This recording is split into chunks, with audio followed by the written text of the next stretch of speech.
할렐루야. 하나님의 그 놀라우신 은혜와 사랑과 축복이 여러분 모두에게 임하고 이 시간 또 영상으로 예배드리는 모든 가정에 임하기를 주님의 이름으로 축원합니다. 같이 우리 찬양하겠습니다. 좋으신 하나님, 좋으신 하나님, 참 좋으신 나의 하나님.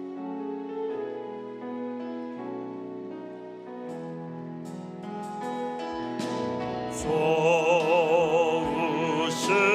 하나님, 좋으신 하나님, 참 좋으신 나의 하나님. 우리의 기도를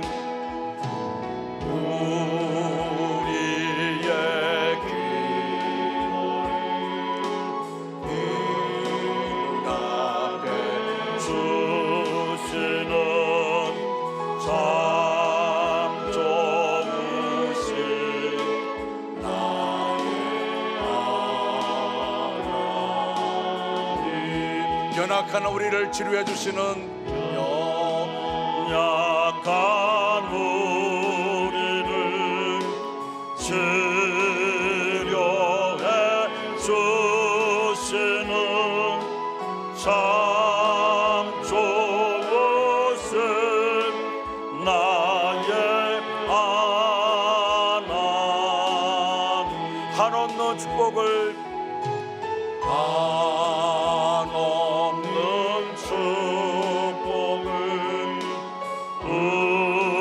우리에게 주시는 참 좋으신 나의 하나님.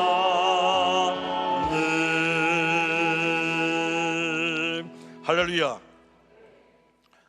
오늘은 우리 교단이 정한 해외 선교 주일로 지키고 있습니다.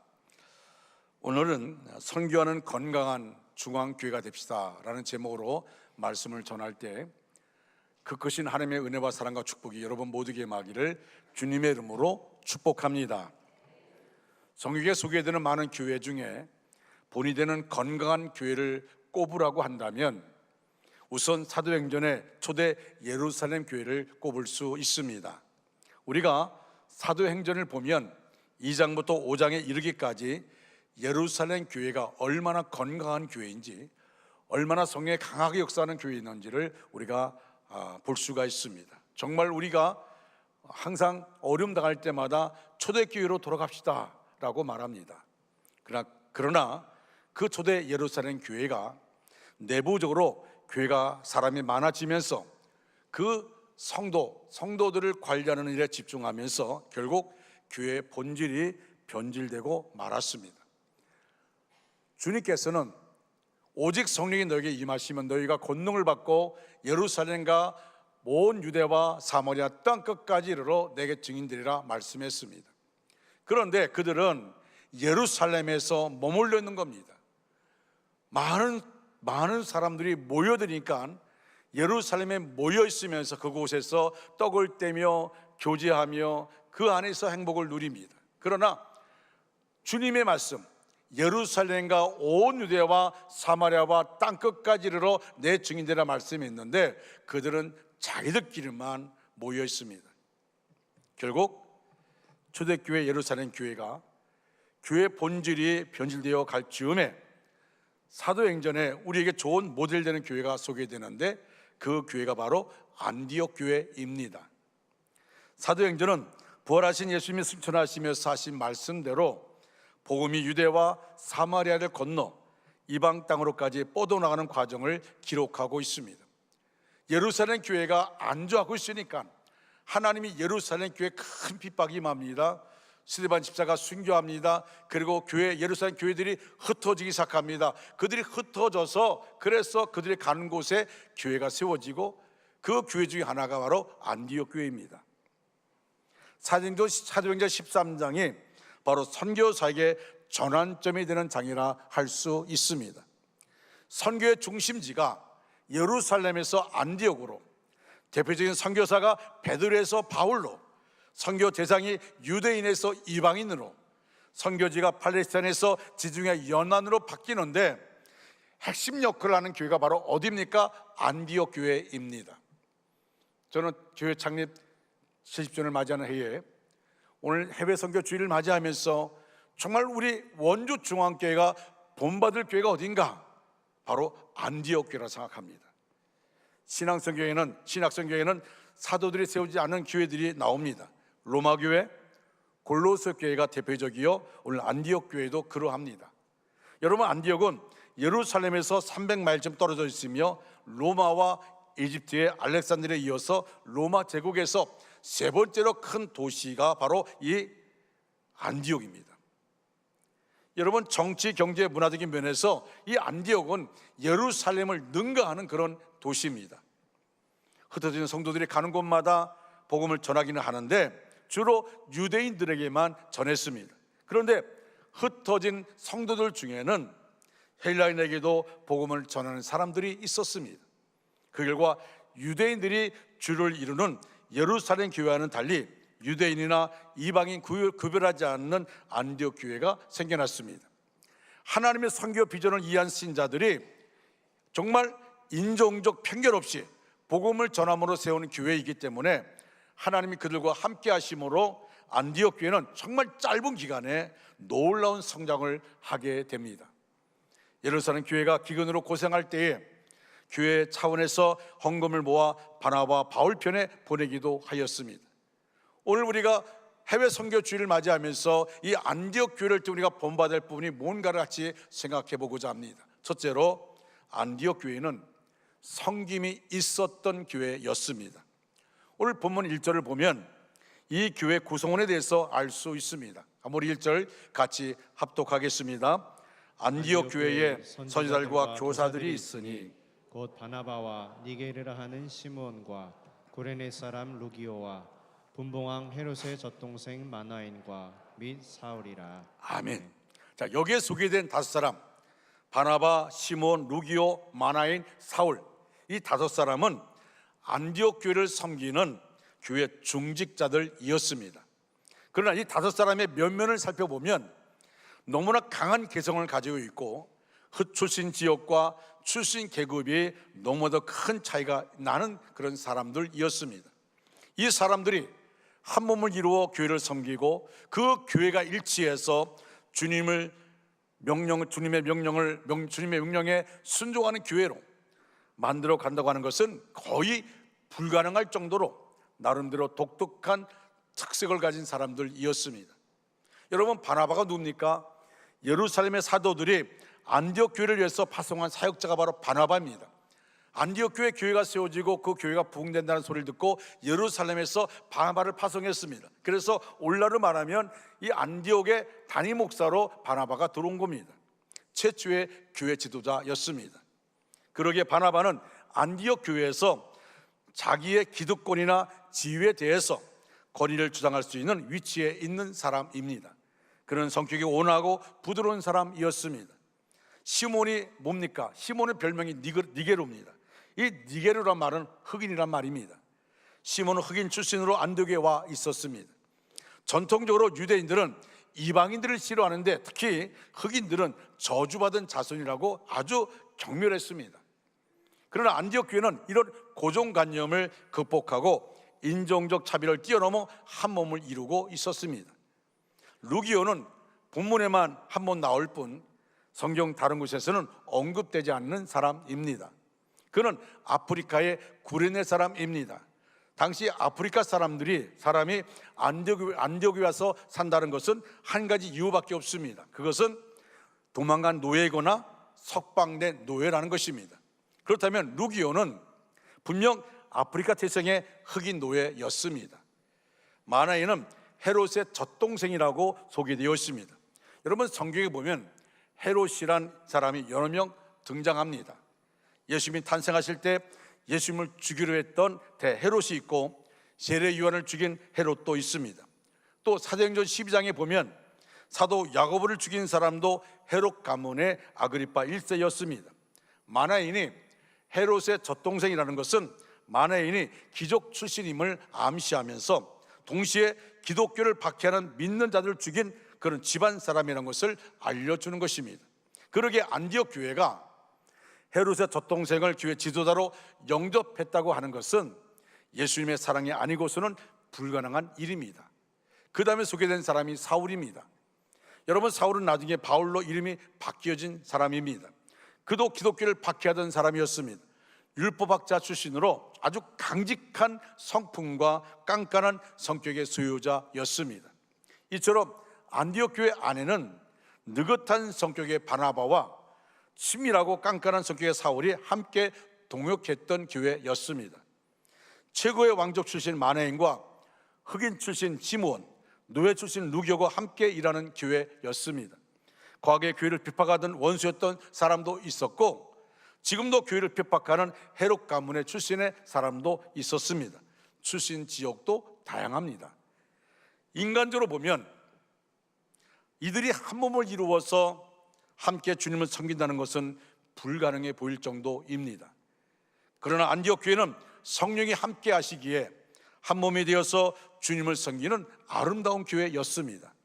성령 안에서 하나 되어 한 몸을 이루고 한 교회를 섬긴다는 것은 두 가지 특징이 있습니다. 하나는 하나 될 수 없는 사람들이 하나 되는 것입니다.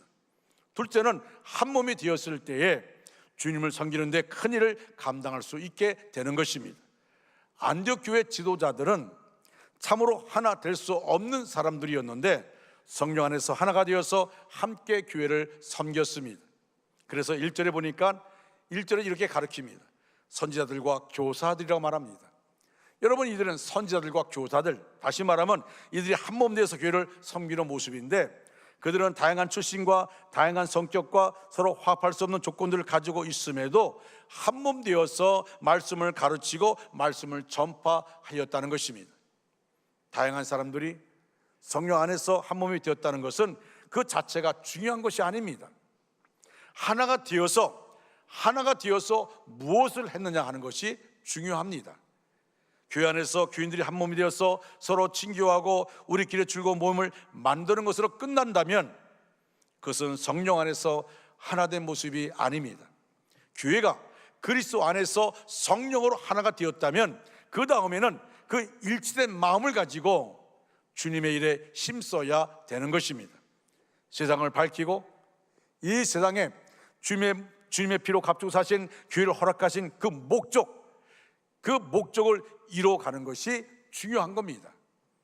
다양한 사람들이 모여있기에 세상에 있는 다양한 사람들에게 각자 나름대로 복음을 전한다면 그만큼 큰 효과를 거둘 수 있습니다. 우리 교회도 인적 구성을 보면 안디옥 교회와 다를 바가 없다고 생각됩니다. 출신 지역도 다양하고 배움의 정도도 다양합니다.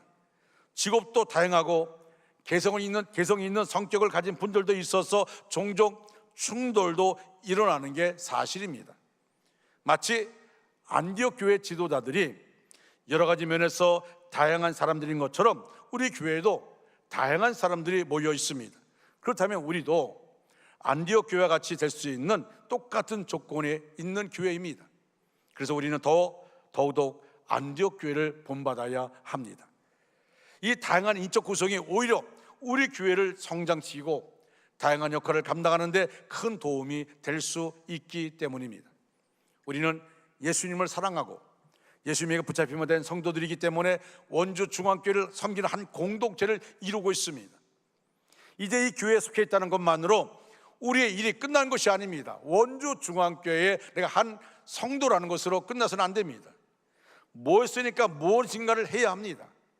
다양한 기능과 가능성을 가지고 세상으로 나가야 합니다. 그것이 성령이 함께 하시는 교회의 특징입니다.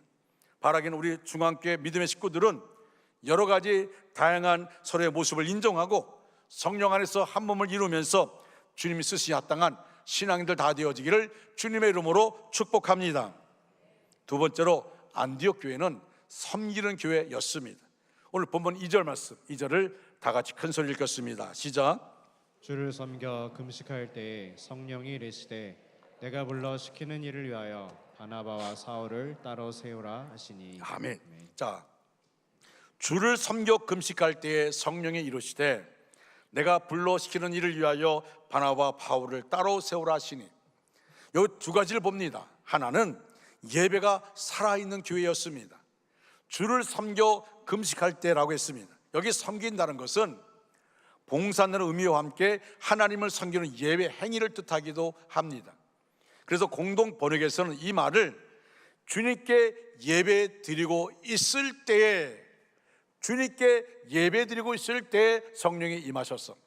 여러분, 예배를 영어로 서비스로 가는데 이 서비스가 봉사 아닙니까?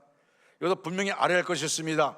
예배는 섬기는 것인데 바로 주님께 봉사하는 마음으로 드려야 합니다. 대부분 예배를 통해 무엇을 합니까? 내 소원을 하나님께 내어놓고 받아내려 합니다. 엄밀한 의미에서 예배가 아닙니다. 여러분, 우리가 예배를 드린다는 것은 온통 우리 마음 가운데 하나님이 중심이 됩니다. 하나님께 집중해야 할 텐데 우리는 예배를 드린다고 말함에 불구하고 자꾸 예배의 모든 상황들을 평가하려고 할 때가 있습니다. 여러분, 주님께 봉사하려면 어떻게 해야 합니까? 주님이 무엇을 원하는지를 알아야 합니다. 그러니까 예배를 통해 주님을 사랑하는 마음으로 말씀을 듣고 그 말씀 속에서 주님의 뜻을 깨달아야 합니다.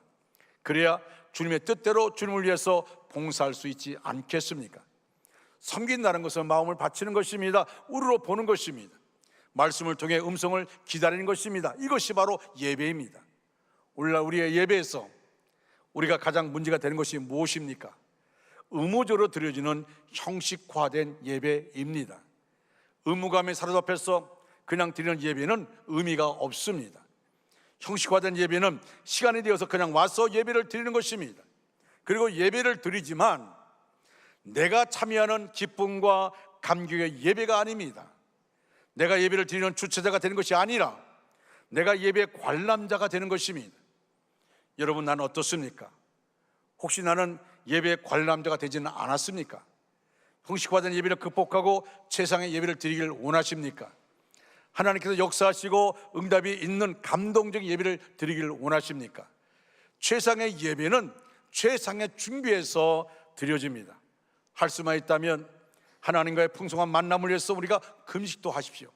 하나님과 만남을 위해서 충분한 기도를 하십시오. 그리고 감격 있는 예배를 드리시기 바랍니다. 복음 안에서 신자가 이 세상에 경험하는 하는 날의 핵심이 바로 예배입니다. 그래서 하나님의 백성이지만 만약에 예배에 실패한다면 결국 삶의 실패가 됩니다. 예배가 기본이요, 예배가 중심입니다. 여러분, 구약에 보면 하나님 앞에서 제사를 드리는 제사 가문이었던 엘리 가정이 완전히 패가 망신하고 맙니다. 두 아들은 전쟁 가운데 결국 죽고 아버지 엘리도 결국은 그 소식을 듣고 충격받아 뒤로 넘어지면서 죽고 맙니다. 그러나 반대로 사무엘은 하나님의 은혜 아래 복된 삶이 전개됩니다. 근데 그 이유가 무엇입니까? 왜 하나님의 부름받은 엘리 가문이 망하게 되었습니까? 하나님을 멸시했습니다. 하나님께서 사무엘상 2장 30절에서 이렇게 말합니다. 나를 존중히 여기는 자는 존중히 여기고 나를 멸시하는 자를 내가 멸시하리라 말씀하고 있습니다. 하나님 분명히 말씀합니다. 나를 존중히 여기는 자는 내가 존중히 여기고 나를 멸시하는 자가 멸시하리라 말씀하고 있습니다. 엘리 가문, 엘리 가정의 자녀들이 실패한 것이 바로 예배에서 실패했습니다. 그는 하나님 앞에서 예배하면서 두려움이 없었고 반복적인 죄를 저질렀습니다. 그러나 반대로 사무엘은 믿음으로 여호와를 섬기면서 영광을 돌렸습니다. 엘리 가정이 점점 지는 애가 되었다면 사무엘은 점점 뜨는 애가 되어서 복된 삶을 살게 된 것입니다.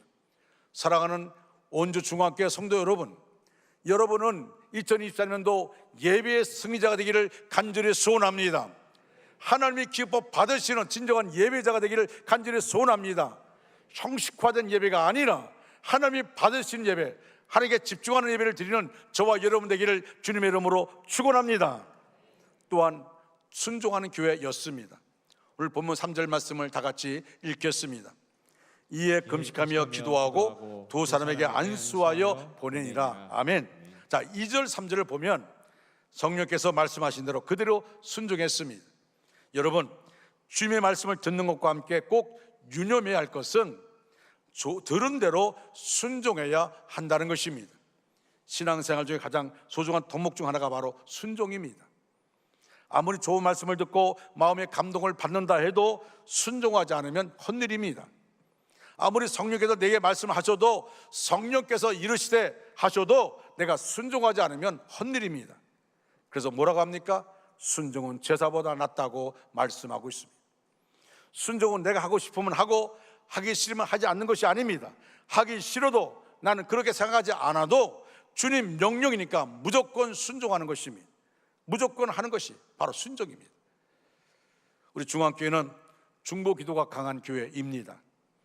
그 중보기도가 우리 교회를 지금까지 인도하셨습니다. 새해 들어서 중보기도자를 모집하고 있습니다. 교회와 목회자와 성도를 위해서 기도할 분들을 모집합니다. 매일도 좋고 한 주에 한 번도 좋습니다. 시간을 정하고 그 시간에 하루에 1시간씩 주 앞에 나와서 중보기도소에 들어가서 기도하는 겁니다. 거기에 중보기도할 내용들이 많이 기록되어 있습니다. 여러분 그 중보기도할 중보기도를 요청한 분들의 내용들을 보면서 간절한 마음으로 기도할 때 성령이 내 마음속에 강하게 역사하여 주실 것입니다. 그리고 하나님은 내가 그렇게 중보기도할 때 내 안의 문제도 하나님이 해결해 주실 줄 믿습니다. 어느 분은 다른 분에서 중보기도하다가 자신의 병이 고침받았다는 간증도 있습니다. 여러분 우리가 이 중보기도가 그만큼 중요한 겁니다. 여러분 그 교회가 건강한 교회가 되는 것은 중보기도가 활성화되었을 때 건강한 교회입니다. 저는 확신합니다. 우리 교회는 중보기도가 강한 교회입니다. 늘 제가 얘기합니다. 또 그런 응답들이 많이 나타나고 있습니다. 사랑하는 성도 여러분, 우리가 내일이 아니라서 가지 마십시오. 여러분 나는 기도의 은사가 없다고 하지 마십시오. 여러분 기도는 은사가 아닙니다. 하나님 우리에게 기도의 은혜를 주셨어요. 다 누구에게 기도의 특권을 줬습니다. 우리가 그것을 가지고 기도하는 것입니다.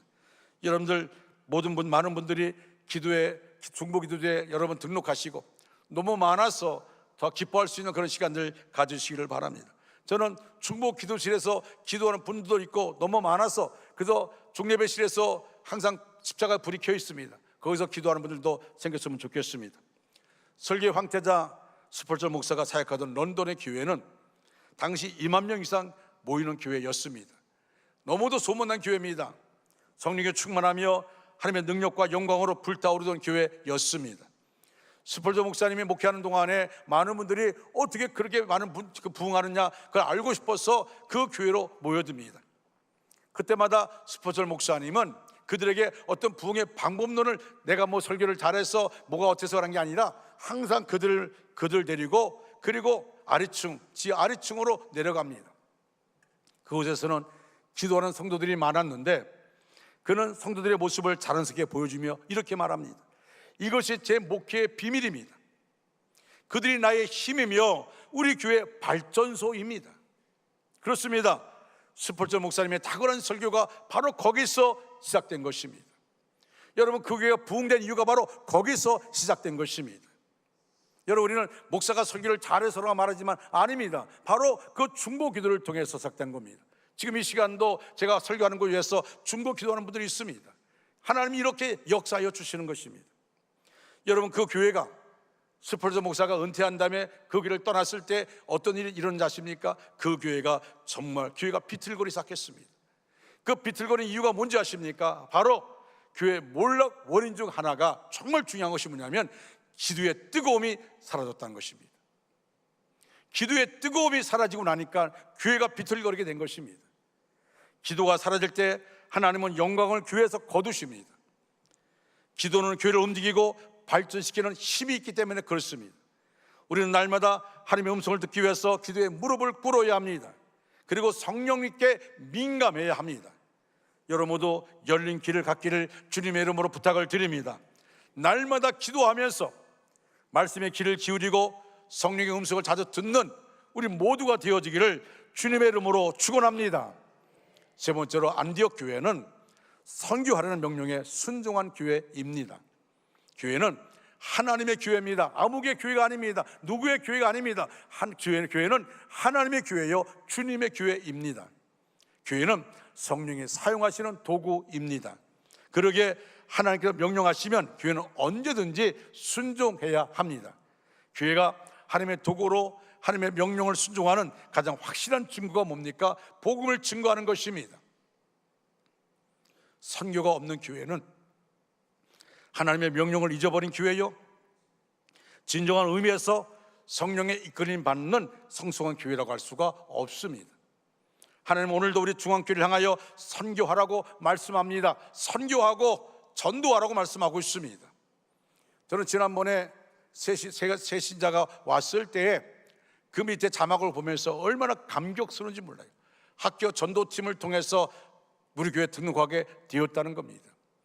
여러분, 그분만 그러겠습니까? 우리 교회가 소문납니다. 혁신도시에서 목요일마다 전도합니다. 이게 많이 지역에서 소문이 나 있습니다. 여러분, 그것이 그 전도지를 논하는 그 순간에 예수를 믿지 않는다 할지라도 언젠가 그 열매를 맺게 될 것입니다. 바로 우리 교회가 그런 일에 소문난 교회가 되어져야 합니다. 여러분, 선교가 뭡니까? 외국에 가서 복음을 증거하는 선교사를 한 것만 선교라고 생각하십니까? 선교는 멀리 있는 것이 아닙니다. 선교는 한마디로 복음을 전하는 것인데, 우리를 통해서 예수가 메시아라는 것을 알려주는 것입니다. 그 방법은 여러 가지가 있습니다. 내 가정에서도 선교가 이루어져야 합니다. 내 이웃에게서도 나를 통해서 예수님이 증거되어야 합니다. 세상 사람이 나를 통해서 예수를 볼 수 있어야 합니다. 저는 간절한 소원이 있습니다. 이 원주시의 많은 사람들이 우리 교회를 통해서 하나님을 볼 수 있기를 간절히 소원합니다. 그러기 위해서 우리 교회가, 우리들이 그런 사명을 감당해야 하는 것입니다. 선교하는 가장 좋은 방법은 하나님의 사랑을 나의 삶으로, 그리고 교회의 모습을 통해서 보여주는 것입니다. 이웃에게 다가가서 선한 사마리아 사람처럼 그리스도의 사랑을 몸소 실천해 보이는 것이 오늘 우리에게 요청하시는 선교입니다. 하나님의 사랑을 안고 가는 것입니다. 오늘 본문 3절에 보면 이렇게 말합니다. 이에 금식하며 기도하고 두 사람에게 안수하여 보내니라. 여러분, 바나바 바울이 누굽니까? 안디옥 교회 그들의 있음을 통하여 정말 놀라운 부흥이 일어났습니다. 바나바 바울은 놀라운 역사를 이룬 사람들입니다. 그런데 하나님께서 안디옥 교회를 알고 금식하며 기도하게 만듭니다. 그리고 바나바 바울을 따로 사울을 따로 세우라고 말합니다. 그리고 성령의 이끌림을 받아서 그들을 선교사로 파송하게 되는 것입니다. 얼마나 이 발걸음이 아름다운 발입니까? 더 많은 세상의 영혼들을 구원하여 세상을 변화시키려는 하나님의 뜻을 받아들이고 사랑하는 바나바 목사님과 바울 목사님을 떠나보내는 희생을 감수했던 것입니다. 여러분, 이들이 희생을 감수하는 모습, 여러분, 그것은 그 안에 안디옥 교회 안에 성령의 역사가 있었다는 것입니다. 성령의 역사가 있었기 때문에 그들은 바나바와 바울을 기쁜 마음으로 보낼 수가 있었던 것입니다. 성경에 나오는 축복과 기적은 순종의 역사입니다. 실력이 있고 재력이 있고 인맥이 있어야 성공하는 줄 알지만 성공의 요인은 바로 순종입니다. 순종하기 어려울수록 하나님의 뜻에 순종하면 순종한 만큼 반드시 하나님의 역사하십니다. 선교는 축복의 기준입니다. 선교하는 교회가 보호받지 못하는 경우가 없고 선교하는 성도가 보호받지 못하는 경우도 없습니다. 안디옥 교회는 선교의 모델된 교회여 바나바 바울 같은 위대한 선교사를 배출한 교회입니다. 선교는 하나님 말씀에 순종하는 사역입니다. 아울러 은혜와 복이 임하는 사역입니다. 따라서 우리 교회가, 우리 원주 중앙교회가 선교에 힘쓸 때에 능력이 나타나며 온 성도가 선교의 열정에 불타오를 때 놀라운 복을 받게 될 줄로 믿습니다. 하나님이 우리 교회를 정말 은혜 주셔서 하나님의 부흥시켜 주시고 모든 건축빚을 다 갚게 하셨습니다. 저는 그 일을 생각할 때마다 얼마나 감격스럽고 하나님의 은혜가 너무도 놀라워요. 여러분, 그러면 이 시간 우리가 7주년을 맞이해서 우리 교회가 어떤 교회가 되기를 하나님이 원하실까요? 여전히 우리는 마음에 빗된 마음을 가지고 그것이 내 마음속에 머물러 있고 그 잔상이 있어서 나로 하여금 나를 주춤거리는 것으로 만들어서는 안 됩니다. 여러분, 예루살렘 교회가 크게 부흥됐을 때 그들이 하나님의 사명을 잊어버렸습니다. 우리끼리 그냥 좋게 행복하게 살자. 그럴 때 하나님이 그 예루살렘 교회를 핍박을 줘서 그들로 하여금 흩어지게 만들었습니다. 교회는 마찬가지입니다. 하나님께 우리에게 정말 놀랍게 우리 안에서 역사하셔서 이렇게 역사해 주셨는데 우리가 마음속에 아직도 여전히 빗된 빛의 마음을 가지고 이 잔상이 있어서 내 걸음을 멈추게 한다면은 여러분, 우리 원주중앙교회는 하나님 기뻐하는 교회 될 수가 없습니다. 이제 우리가 세계 선교를 위해서, 국내 선교를 위해서, 또한 우리 주변에 어려움 당하는 이웃들을 위해서 우리가 그들을 섬길 일들을 우리가 해야 하는 것입니다. 여러분, 안정되면 선교하겠다 하지 마시고 선교하면 안정된다는 믿음을 가지시길 바랍니다. 안디옥교회 성도들처럼 순종함으로 선교에 동참하여 하나님을 기쁘게 하는 저와 여러분 되기를, 우리 원주중앙교회 되기를 주님의 이름으로 축복합니다. 사랑하는 여러분, 이제 말씀을 마무리합니다. 저는 가끔 제가 서울에 있을 때 힘들고 어려울 때마다, 어떤 일 결정할 때마다 제가 합정동에 있는 한국기독교 선교기념관에 간 적이 있습니다. 이 땅을 복음의 땅 끝으로 알고 찾아왔다가 숨진 10개국의 395명의 선교사들이 묻힌 곳입니다. 그 묘비를 볼 때마다 감동적이에요. 풍상의 시기 흔적을 알아보기 힘든 빛바랜 묘비들에는 다음과 같은 묘비명들이 적혀 있습니다. HB 헐버트는 나는 웨스트민스터 사원에 묻히기보다 한국에 묻히기를 원하노라. 아펜젤러는 성경을 받으러 온 것이 아니라 섬기러 왔습니다.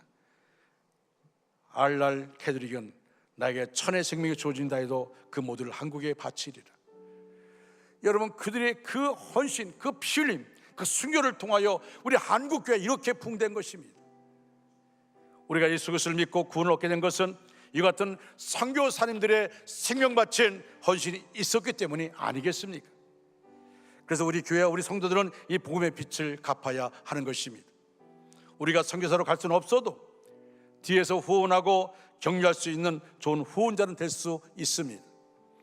여러분, 어떻게 우리가 도울 수 있습니까? 저는 하나님의 사랑받은 여러분에게 간절하게 호소합니다. 왜 우리 교회가 제가 생각한 것보다 더 빨리 교회 빛을 갖게 만들어 주셨을까? 좀 분명한 뜻이 있다고 생각합니다.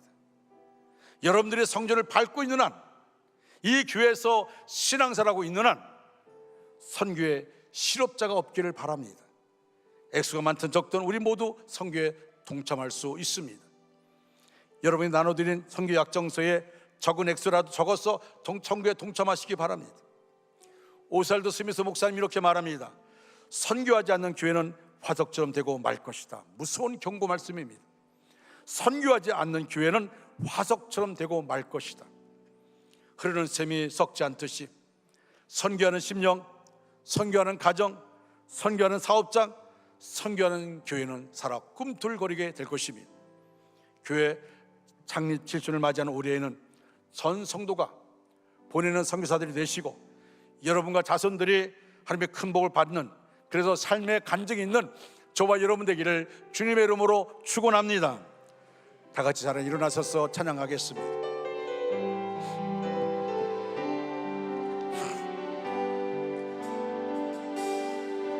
세상 모든 민족이 구원을 얻기까지 쉬지 않으시는 하나님, 하나님, 주의 심장 가지고 우리 이제 일어나 주 따르게 하소서. 세상 모든 육체가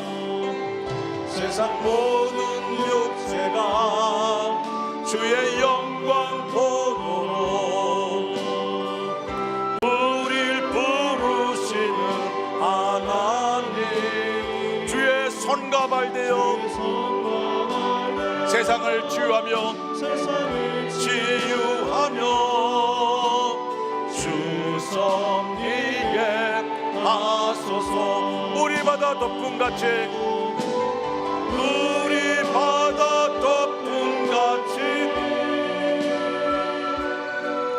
여호와의 영광을 인정하는 것이 온 세상 가득하리라. 아멘. 우리 바다 덮음같이 오리라.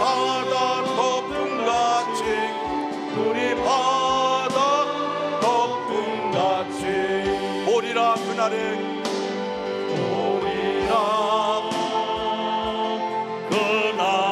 주의 영광 가득한 세상,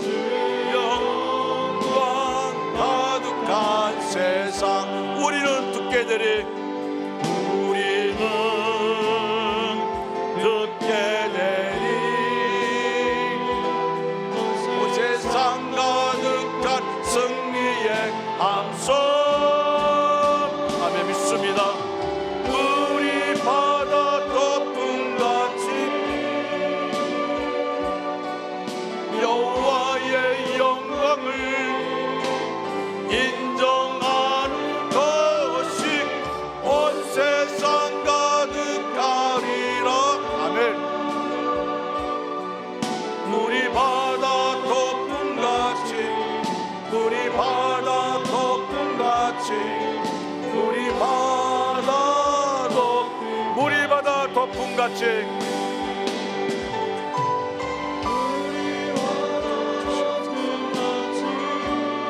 여호와의 영광을 인정하는 것이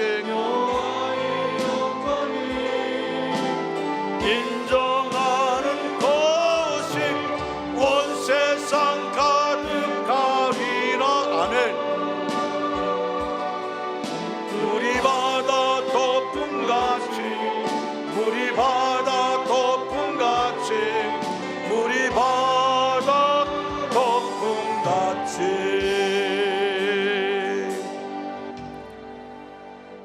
거룩하신 하나님, 부족한 저희들을 택하사 하늘 나라 일꾼 되게 하셨음을 감사드립니다.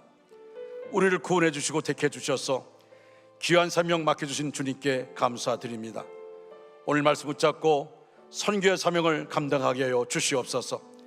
우리 모두가 선교사가 되게 하여 주시옵소서. 주님과 주님 몸된 교회를 위하여 죽도록 충성하게 도와주시고 작은 일에도 충성하게 도와 주시옵소서. 오늘 말씀을 듣고 결단할 때 성령의 이끄심을 받게 하시고 우리의 걸음걸음을 지켜 주시옵소서. 지금은 우리를 이롭게 만드신 예수 그리스도의 은혜와 자녀로 삼아주시고 생명과 능력을 주시는 하나님 아버지의 사랑하심과 영적인 삶으로 성화시켜 주시는 성령의 역사하심이 하나님께 예배하고 선택하신 자들에게 함께해 주신 은혜를 받고 또 믿고 담대하게 살아가기로 작정하고 돌아가는 우리 모든 백성들 위해, 저들의 가정과 사업장 위에, 그리고 교회 위에 영원토록 함께 계시옵기를 간절히 축원하옵나이다. 아멘.